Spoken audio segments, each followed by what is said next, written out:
Jaya Radha Madhava Kunja Bihari.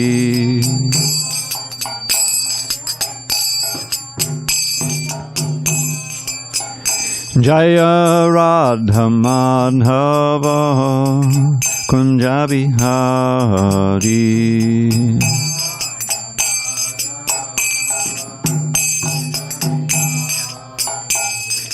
Gopi Jana Vallabha Girivardhari.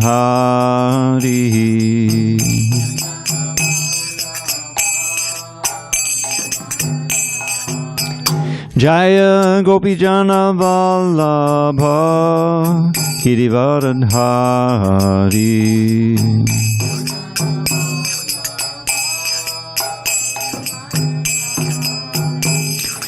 Yashodanandana Bhajana Ranjana.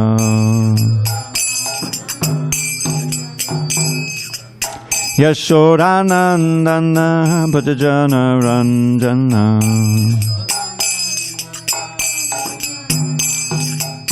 Yamuna Tira Vanachari. Yamuna Tira Vanachari.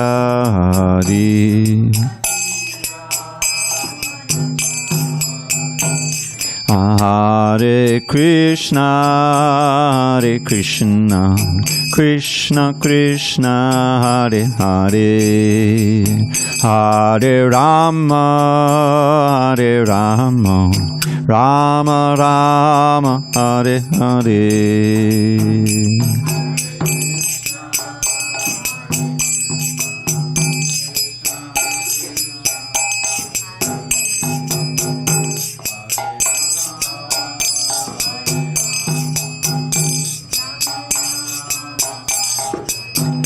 Hare Krishna, Hare Krishna, Krishna Krishna, Hare Hare, Hare Rama, Hare Rama, Rama Rama, Hare Hare.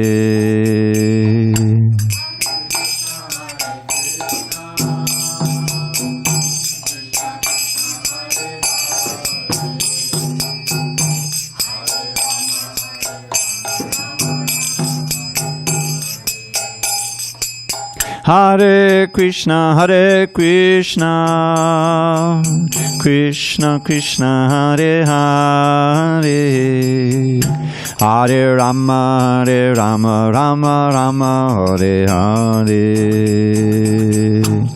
Hare Krishna, Hare Krishna.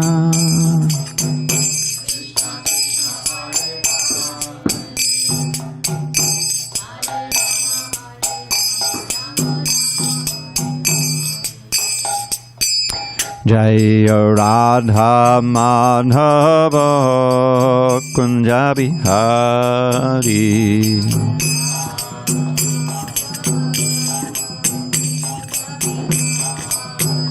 Jaya Radha Madhava Kunja Bihari.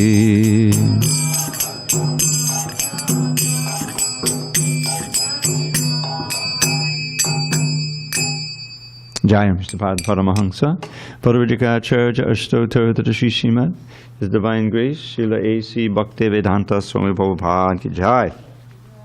ISKCON BBT Founder Acharya Srila Prabhupada ki Jai.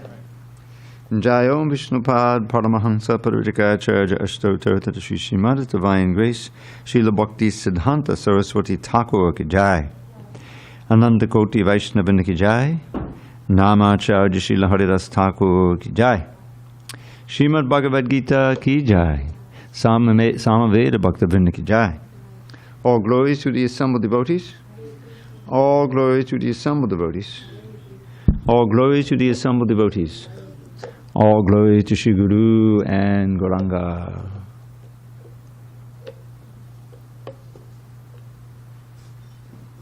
Okay.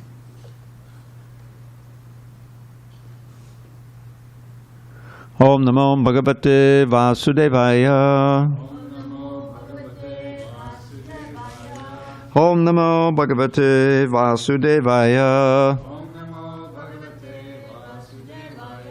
Om Namo Bhagavate Vasudevaya. Oops, sorry about that. On this 24th day of January 2023 in San Diego, we're reading from Srimad Bhagavad Gita as it is, translation and commentary by His Divine Grace A.C. Bhaktivedanta Swami Prabhupada. And we are still in chapter 10, the opulence of the Absolute. I believe we're on text 41. Yes.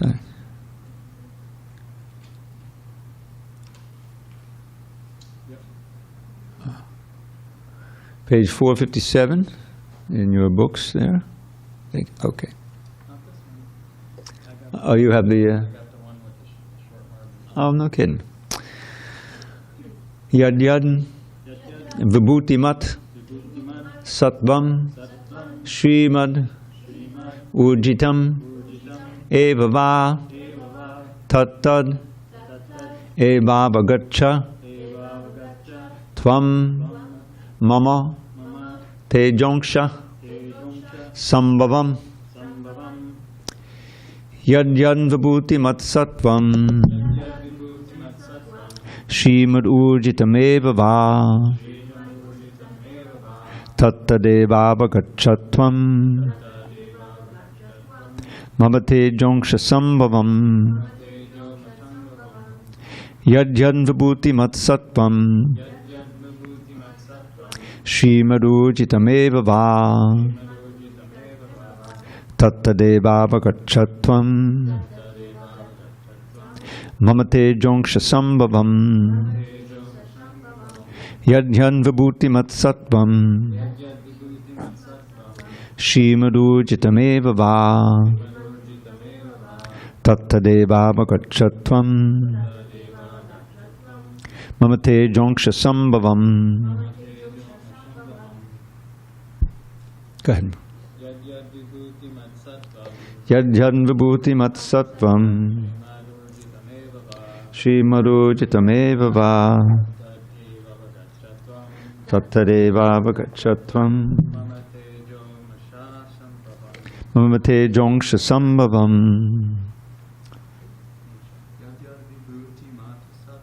Yad yad vibhuti mat sattvam Srimad urjitam eva va tattadeva bhagavadgita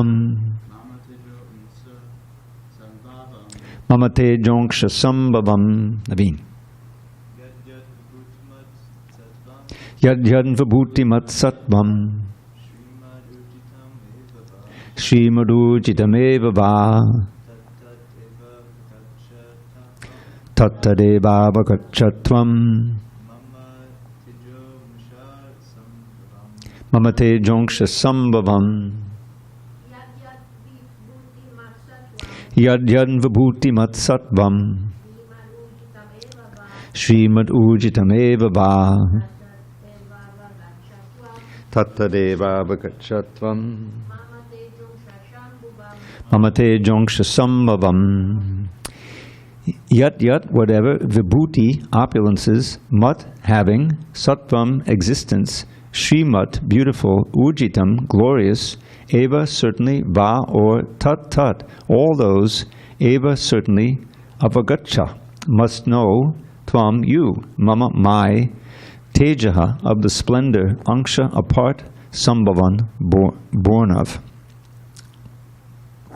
Translation, Krishna says, know that all opulent, beautiful, and glorious creations spring from but a spark of my splendor.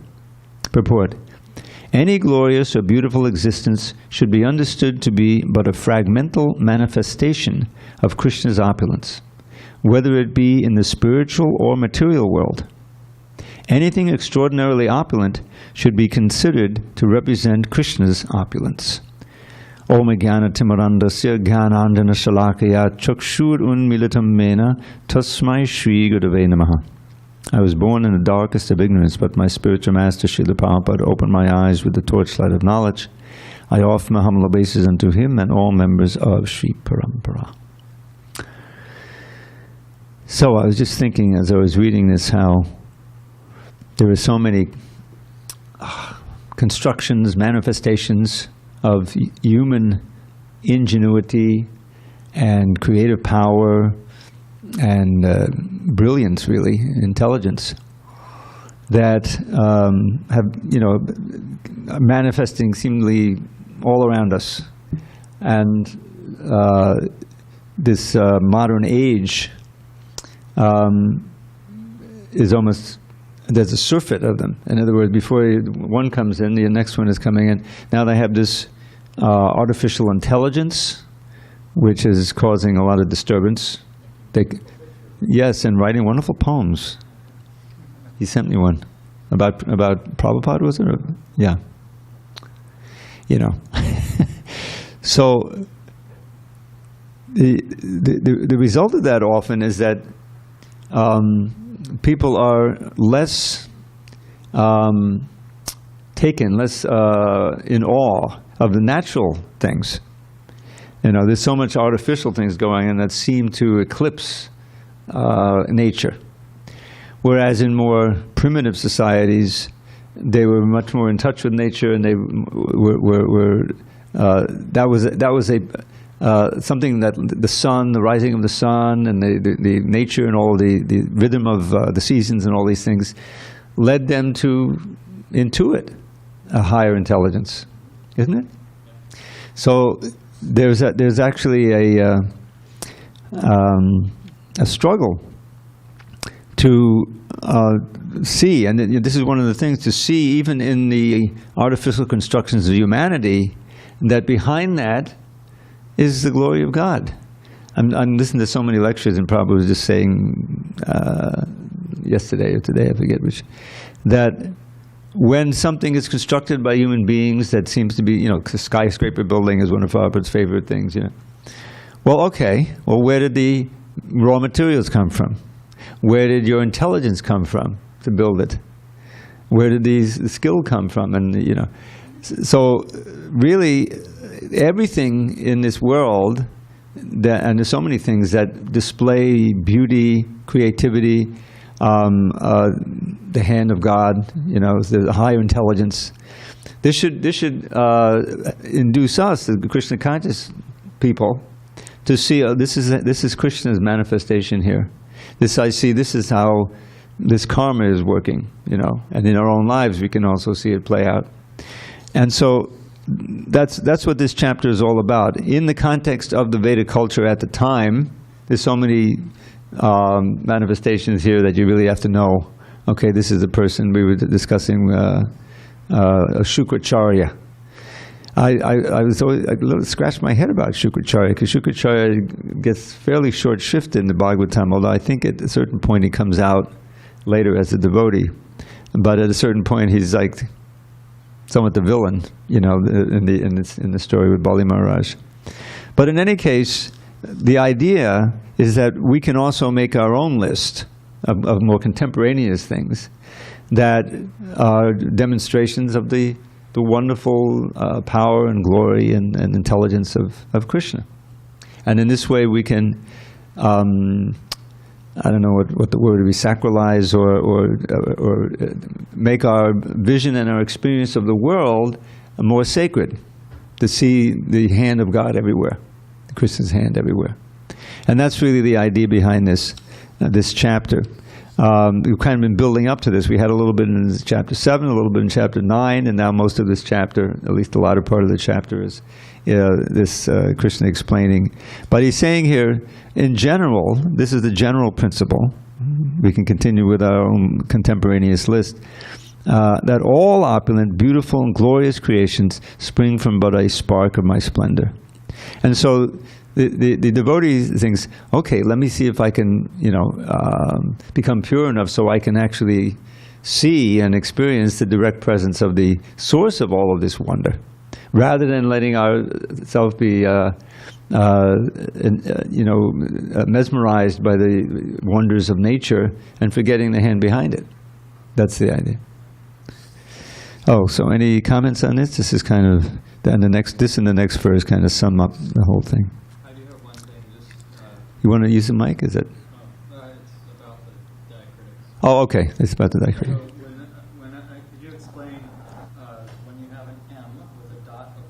Uh-huh. Not an M, it's a U, right?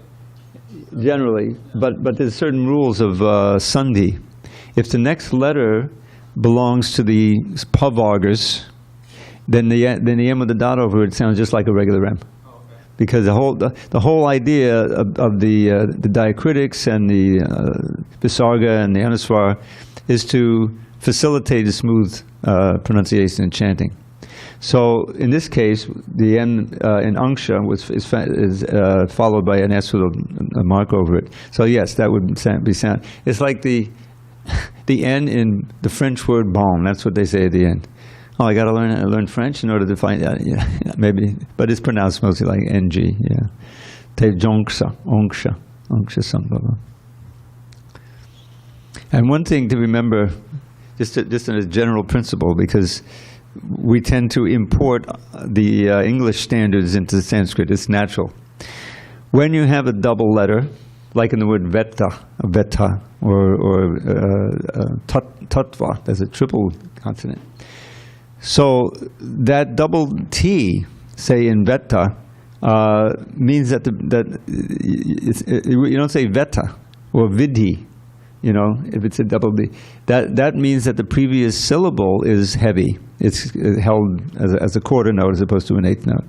So that in a general principle. And then sometimes you have the eva gaccha, you have three consonants. There's really two, the C and the CH. So that's gaccha. These aspirates, they count as one consonant. You have the TH, DH, T with dot under it, H. You have a lot of those. You look at the end of the book, you'll have your Sanskrit pronunciation guide. So it's nice if you learn it, like Sambhavam, Bhagavan. You know, that's the actual way of pronouncing it. This is the song of God. It should all flow. Yes. And this meter, where was it? Did it first appear in the Ramayana or something? It was like invented, I think, by Valmiki. Yeah, this it's called Anushtup meter. There's actually 2 lines here as we printed, and in other books you'll find 4 lines. But each one of these quarters, you see this little space. It's called a pada, and even in the long verses, like the first verse of Bhagavatam, there's actually only 2 lines. You have 4 long padas, and like that. So that H with a dot under it. That aha, and please, when you have a long A, it's a different pronunciation. It's not aha, it's aha. Yeah, aha. Because you have to articulate the long A, otherwise you don't hear it. But there's certain rules, like the second and fourth pada, or the first line and second line, they always end with da urjitam ameva va. You see that? Urjitam eva va. Anksha sambhavam, it's like light heavy. So that's why there are very rigid rules on it. But sometimes you find, very rarely, 9 syllables per line, and it often comes in the Bhagavatam. I notice when the word Bhagavata is used, Bhagavata, you'll see an extra syllable there. Anyway, there's certain rules like that. Okay, last verse. Atava bahonaitena Kingyate nadaparjuna Vishtibhyahamidam Kritsnam Ekangshen astito jagat. But what need is there, Arjun, for all this detailed knowledge? With a single fragment of myself, I pervade and support this entire universe. Purport. The Supreme Lord is represented throughout the entire material universes by his entering into all things as the Supersoul. The Lord here tells Arjuna that there is no point in understanding how things exist in their separate opulence and grandeur. He, Arjuna, should know that all things are existing due to Krishna's entering them as Supersoul. From Brahma, the most gigantic entity, on down to the smallest ant, all are existing because the Lord has entered each and all and is sustaining them. There is a mission, notice a capital M. We'll talk about that later. There is a mission that regularly propounds that worship of any demigod will lead one to the Supreme Personality of Godhead or the Supreme Goal. But here in the 10th chapter, that idea is thoroughly discouraged. To completely eradicate this wrong idea, in this chapter, Lord Krishna informs us that even the greatest demigods like Brahma and Shiva represent only part of the opulence of the Supreme Lord.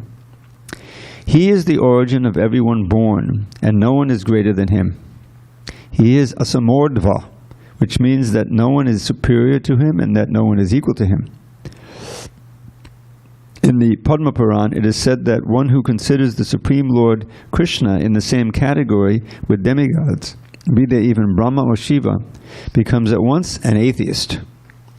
If, however, one thoroughly studies the different descriptions of the opulences and expansions of Krishna's energy, then one can understand without any doubt the position of Lord Sri Krishna and can fix his mind in the worship of Krishna without deviation. The Lord is all-pervading by the expansion of his partial representation, the Supersoul, who enters into everything that is. Pure devotees, therefore, concentrate their minds in Krishna consciousness in full devotional service. Therefore, they are always situated in the transcendental position. Devotional service and worship of Krishna are very clearly indicated in this chapter in verses 8 through 11. That is the way of pure devotional service. How one can attain the highest devotional perfection of association with the Supreme Personality of Godhead has been thoroughly explained in this chapter. Srila Baladev Vidyabhushan, a great acharya in disciplic succession from Krishna, concludes his commentary on this chapter by saying, Yat Shakti Leshat Suryadhya Bhavant Yat Yugra Tejasaha Yadangshena Dvitam Vishwam Sakrishno Dashameyuchyate. From Lord Krishna's potent energy, even the powerful sun gets its power, and by Krishna's partial expansion, the whole world is maintained. Therefore, Lord Sri Krishna is worshipable. Thus end the Bhaktivedanta purports to the 10th chapter of the Srimad Bhagavad Gita in the matter of the opulence of the Absolute. A couple of extra sentences in your book, which is Really? What does it say there? yeah, just I doesn't matter. Okay. I was just saying, you notice there's a couple extra sentences. Well, that's an older version. Yeah. This is, I think, one of the later ones. Just clarification. It made sense. Yeah. Yeah, this is the 2021 version. So, what is the need for all this detailed knowledge? So he's kind of, saying we could go on. He could go on for 10,000 years in describing all the ways that he's manifest. But the principle is that we should see Krishna. The idea is to come to the point of seeing Krishna present at every moment, and this remembrance that the Super Soul is with us at every moment is a very important thing.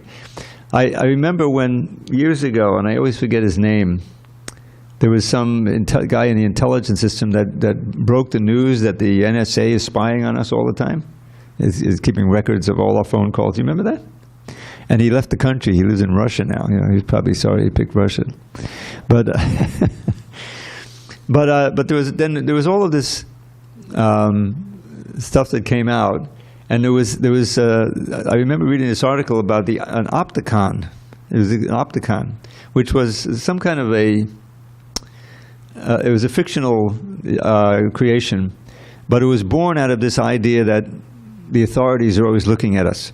And the idea was that they had it was all a fanciful thing in a prison house, and there was a central pillar or a station, and they were able to see into every cell, and they could always tell exactly what everyone was doing, And the idea is that now, they're expanding it, where the NSA can know exactly what you're texting on your phone and who you're meeting and what sites you're visiting, And this is, you remember in the Constitution, right? The whole idea, the Bill of Rights, is that no, they can't just break down your door, they can't arrest you for no reason, and there's a right to privacy and stuff.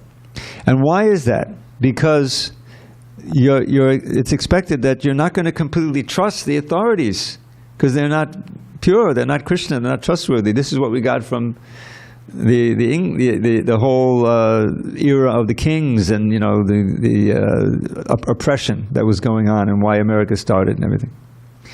So, but here we're asked as devotees to be conscious of the fact that Krishna knows everything.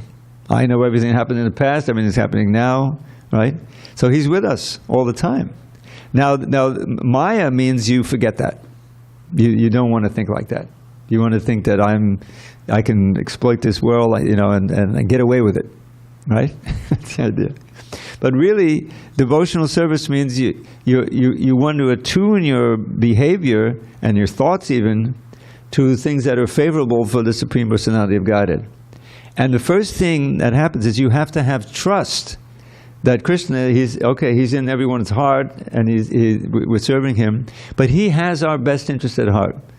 He is Surit. Remember at the end of the 5th chapter, we had that important verse. It says, oh boy, I am the Sarvaloka Maheshwaram, Bhoktaram Yagita Pasang, Sarvaloka Maheshwaram, Suridam Sarvabhutanam, Gyatva Mam Shantam Richati.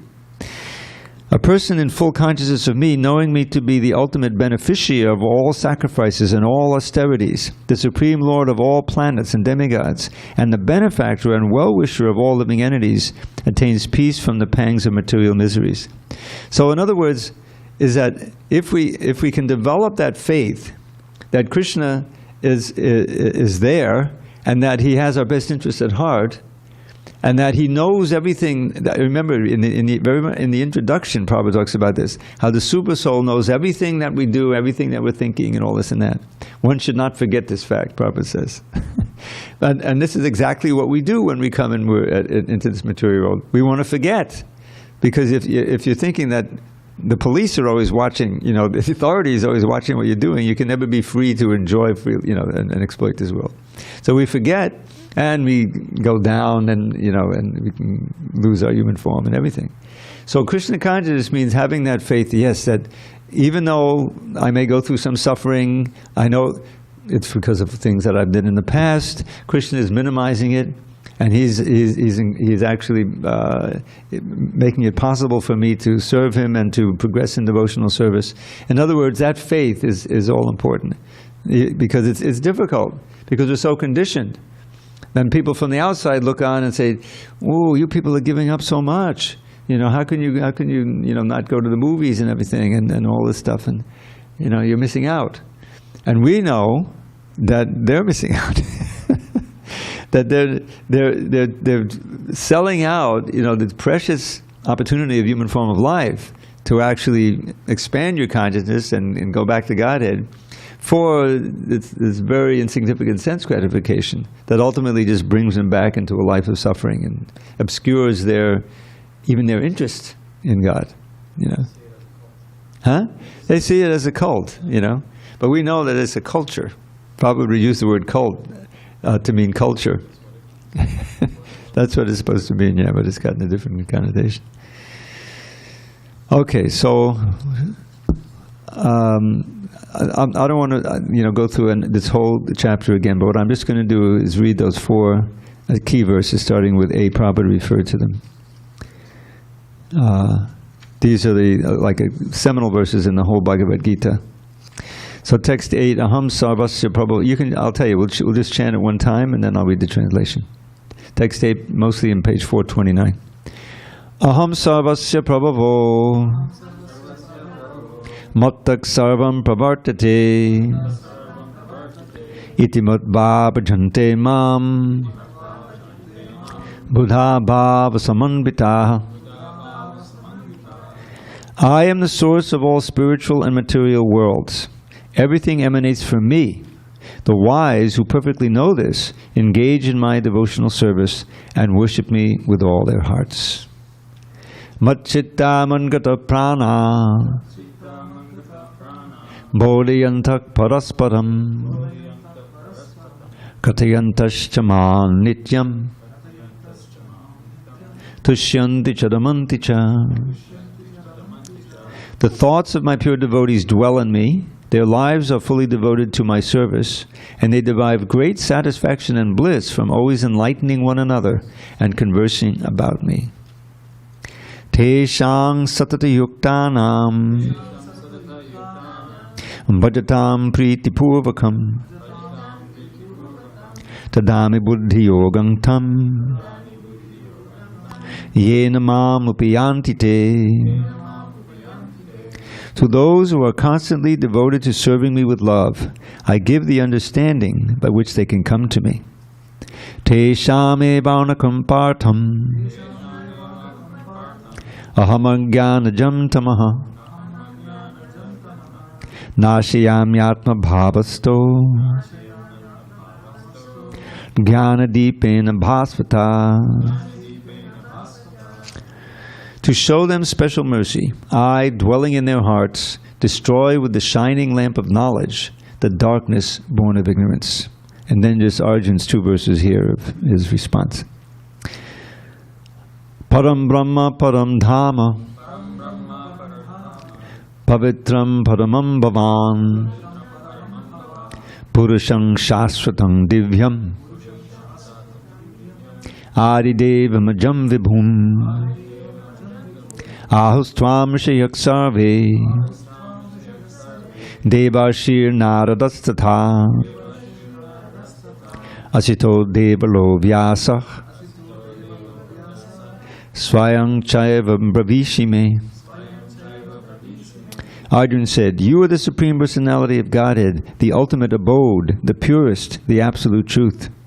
You are the eternal, transcendental, original person, the unborn, the greatest. All the great sages such as Narada, Asita, Devala, and Vyas confirm this truth about you, and now you yourself are declaring it to me." Okay, and with that, we'll proceed to chapter 11. Okay, now someone pointed out to me that Arjuna now is at like a high state of emotion, and this first pada here has 9 syllables. You can listen for it. Arjuna vacha madanugrahaya paramam guyam sangitam yatvayoktam vachastena mohoyam vigato mama. Arjuna said, "By my hearing the instructions you have kindly given me about these most confidential spiritual subjects, my illusion has now been dispelled." Purport.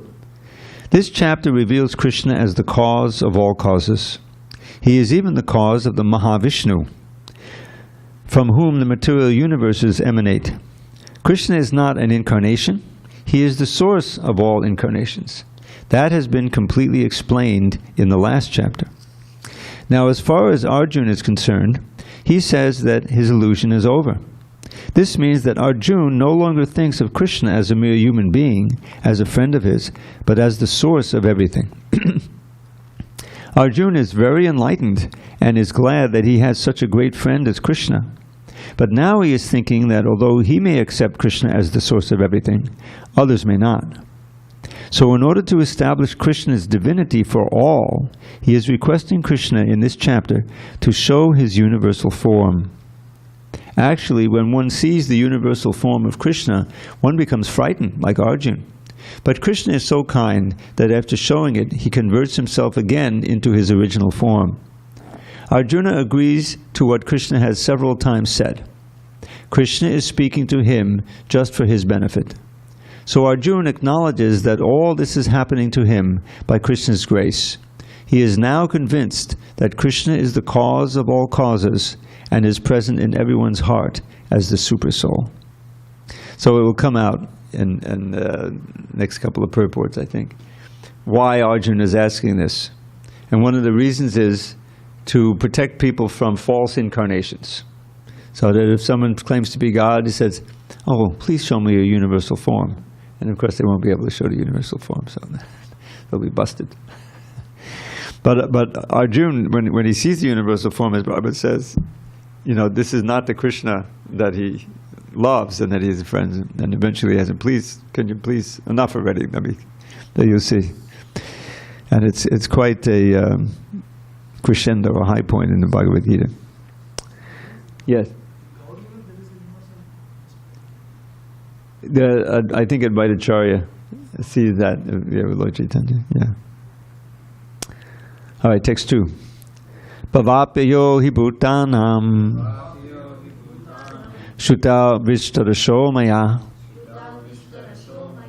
Tvata Kamanapatraksha Mahatyam Abhichavyayam. O Lotus-eyed one, I have heard from you in detail about the appearance and disappearance of every living entity and have realized your inexhaustible glories. Purport. Arjuna addresses Lord Krishna as lotus-eyed. Krishna's eyes appear just like the petals of a lotus flower, out of his joy. For Krishna has assured him in a previous chapter, Aham Krishnasya Jagatak Prabhavak Pralayastata. I am the source of the appearance and disappearance of this entire material manifestation. Arjuna has heard of this from the Lord in detail. Arjuna further knows that in spite of his being the source of all appearances and disappearances, he, Krishna, is aloof from them. As the Lord has said in the 9th chapter, he is all-pervading, yet he is not personally present everywhere. This is the inconceivable opulence of Krishna, which Arjuna admits that he has thoroughly understood. Okay. Evam etanyata tattvam Atmanam Parameshwara Drashtum Ichchami Te Rupam Aishwaram Purushottama. O greatest of all personalities, O supreme form, though I see you here before me in your actual position, as you have described yourself, I wish to see how you have entered into this cosmic manifestation. I want to see that form of yours. Purport. The Lord said that because he entered into the material universe by his personal representation, the cosmic manifestation has been made possible and is going on. Now, as far as Arjuna is concerned, he is inspired by the statements of Krishna. But in order to convince others in the future who may think that Krishna is an ordinary person, Arjuna desires to see him actually in his universal form, to see how he is acting from within the universe, although he is apart from it. Arjuna's addressing the Lord as Parameshwara is also significant. Since the Lord is the Supreme Personality of Godhead, he is present within Arjuna himself. Therefore, he knows the desire of Arjuna, and he can understand that Arjuna has no special desire to see him in his universal form, for Arjuna is completely satisfied to see him in his personal form of Krishna. But the Lord can understand also that Arjuna wants to see the universal form to convince others. Arjuna did not have any personal desire for confirmation.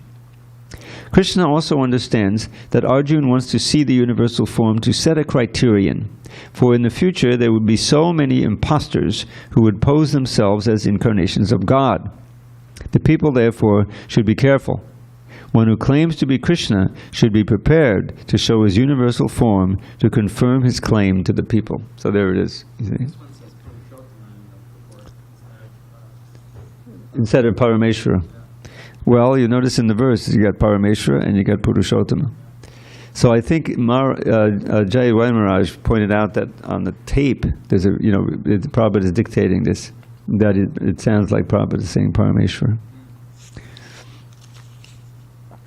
Okay, so this is, it's so cogent what Prabhupada is saying here, because Prabhupada came at a time when there were so many others who were claiming to be God, and at the end of the last chapter, Prabhupada talks about a certain mission.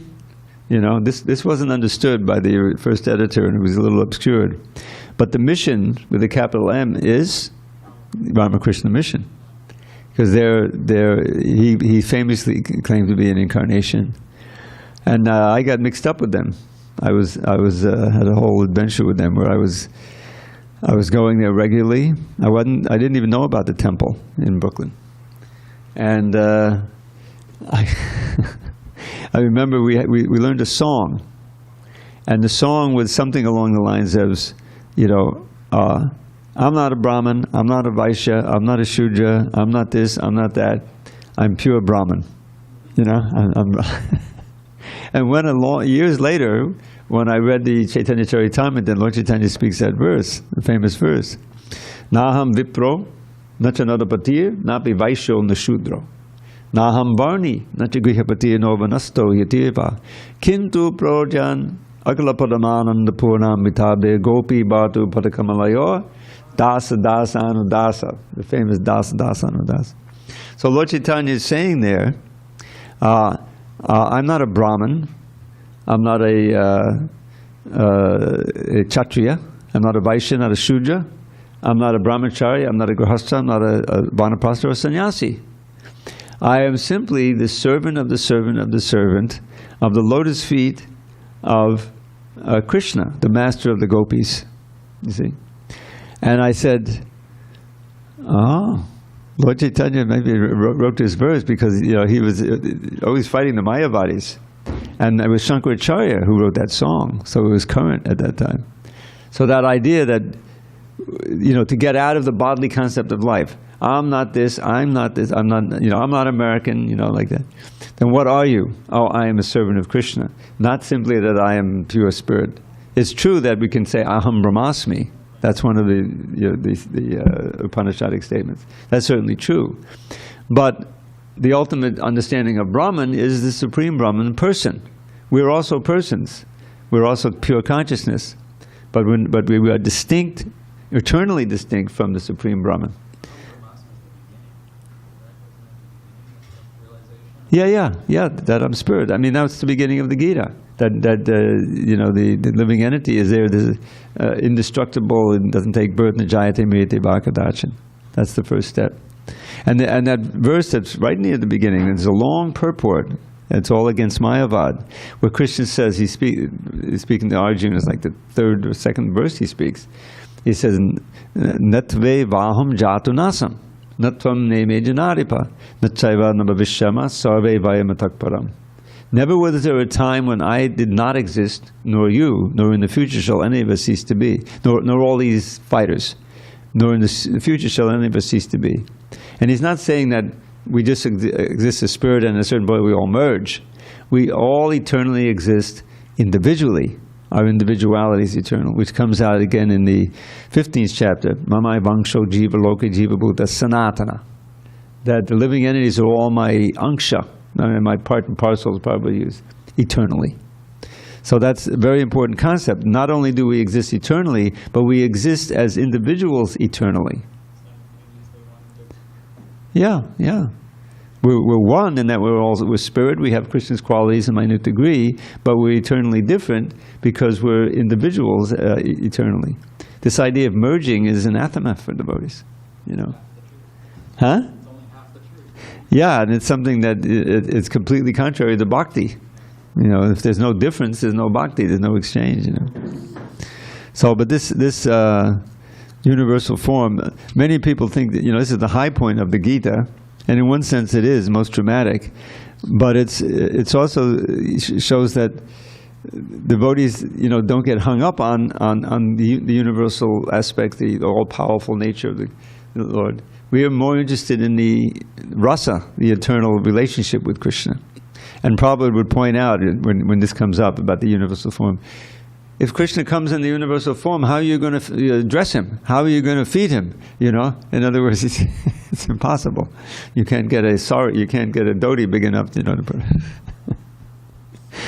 So the universal form is not that much interest intrinsically for devotees. But it's a very important part of the Gita. Especially, it's been interesting, the very last verse of this chapter, I remember when I first read the Gita, he says, therefore this verse is the essence of the Bhagavad Gita. Whoa, this one is worth memorizing. We'll see when we get to it. Okay. Text 4, right? Manyase yadi tat chakyam maya drashtamiti prabho Yogeshwara tato me tvam darshayatmanam avyayam. If you think that I am able to behold your cosmic form, O my Lord, O Master of all mystic power, then kindly show me that unlimited universal self. Purport. It is said that one can neither see, hear, understand, nor perceive the Supreme Lord Krishna by the material senses. But if one is engaged in loving transcendental service to the Lord from the beginning, then one can see the Lord by revelation. Every living entity is only a spiritual spark. Therefore, it is not possible to see or to understand the Supreme Lord. Arjuna, as a devotee, does not depend on his speculative strength. Rather, he admits his limitations as a living entity and acknowledges Krishna's inestimable position. Arjuna could understand that for a living entity it is not possible to understand the unlimited infinite. If the infinite reveals himself, then it is possible to understand the nature of the infinite by the grace of the infinite. The word Yogeshwara is also very significant here because the Lord has inconceivable power. If he likes, he can reveal himself by his grace, although he is unlimited. Therefore, Arjuna pleads for the inconceivable grace of Krishna. He does not give Krishna orders. Krishna is not obliged to reveal himself unless one surrenders fully in Krishna consciousness and engages in devotional service. Thus, it is not possible for persons who depend on the strength of their mental speculations to see Krishna. So this brings to mind a verse Prabhupada would always quote in this respect. And it has to do, it was uttered by Lord Brahma in his prayers in the 14th chapter of the 10th canto. And it's significant. These prayers are very conclusive. There's a lot of commentary in there. And you'll find it's a long chapter in the Krishna book. Prabhupada has a commentary. So Lord Brahma famously, he couldn't comprehend how this little calf herd boy with a little fruit in his hand was his creator, was his Mahā-viṣṇu, that's where, that he's the Supreme Personality of Godhead. So he famously tested Krishna. He stole his calves, stole his boys, And so Krishna very nonchalantly just expanded himself into exact replicas of the boys and the calves, so much so that the mothers and the cows, they couldn't recognize the difference, but suddenly, somehow or other, they loved their offspring even more than before. So it was a very sweet pastime. But when Brahma finally sees the revelation, all these calves and boys, they turn into Vishnu forms, and the whole world is worshiping them and everything. So he gets off his swan, he bows down, he says, please forgive me, like that. And so then, after a couple of times bowing, he starts offering these prayers. And one of them is this about how you can't understand anything about Krishna without his mercy.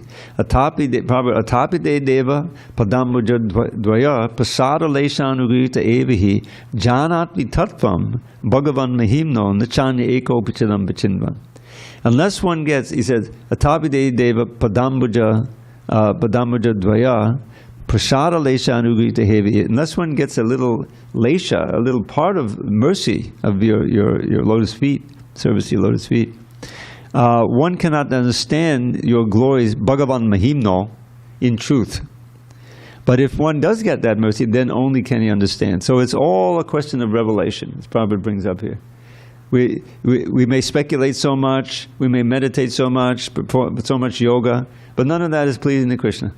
And therefore, whatever conclusion you come to is partial at best. But the simple devotee who is faithful, is serving, is humble, is praying, and really believes in the Lord, then Krishna favors them, and you get so much revelation. This comes up again and again in the Bhagavatam. So that's the whole idea of the sadhana that we do. It's the bowing down and regulation and giving up sense gratification and controlling the senses and performing menial service and all these different things to break that strong granite pillar of false ego that we've built up for many, many millions of births, and all to get Krishna's grace. And how does it come? It comes very simply as more and more attraction for everything related to Krishna, and less attraction for Maya, all the varieties of Maya, the vairagya and the rasa and the ruchi, corresponding, increasing. So that's the injunction. I'll end with this nice verse that Mahā-viṣṇu Maharaj, the elder, taught me. I like to recount. We were standing together. He wasn't a sannyasi yet. He was still a brahmachari, although he was elder. And we were in a line, prasadam line in Vrindavan. This is many years ago, maybe 20 years ago at least. And as I often did at that time, and I still do at this time in such circumstances, would you like to hear a nice verse? And this had never happened before. I think I told this, somebody heard it. He pulled out a little pad to take notes, you know. I forget what verse I gave him. It was probably some Karnamrita verse. And he in turn gave me this verse. And then he would visit here, and you know, he showed me the actual diacritics and everything. So here's the verse. Because it has to do with this Vairagya thing. Deheshti mangsududide mamatam chajasva jaya sutari chasadama matam vimuncha pushyani sham jagaditam chanabhangatishtam Vairagya raga rasiko bhavabhakti nishtam. So I put a little poem. Don't love the body, just a bag of flesh and blood and bone. Give up your sense of ownership for all you think you own. At every moment, see that your world totters on destruction. Become detached and learn to love the Lord without obstruction. And I always point out that I didn't really do good justice to the last line of the verse. It's very wonderful. Vairagya raga. Get attachment for detachment. Become attached to detachment. And thus become a rasika. Become a rasiko, vairagya raga rasiko bhavabhakti nishtam, and become very fixed in bhakti. But this idea, you know, to have a very jaundiced view of bodily pleasure and bodily identity, that has to be rejected. I thought of this thing, and we have a couple of minutes here, that just see the mercy of the Lord. I'm thinking of the devotees who go on the altar, you know, like that. Is that because this verse says, Yasyatma buddhi kunapetu datake. This is a famous verse spoken by Krishna at Kurukshetra when everyone meets. Those who, the gist of the first line is that one who identifies this bag full of three dhatus, mucus, bile, and air, which of those is attractive, you know? Mucus, bile, and air, with oneself is no better than the donkey who carries the fodder for the cow. That's another way of the gokara. So, this verse says, you know, what really is this body? Deheshti mangsududide, it's a bag filled with mangsas, meat, you know, and blood, you know. Don't be attached to it. And don't be attached to some other body, you know, it's ignorance. And don't claim ownership over the things that you happen to control. You know, everything belongs to Krishna. So it's a very, you know, cogent verse. It's you know, it's got some punch to it.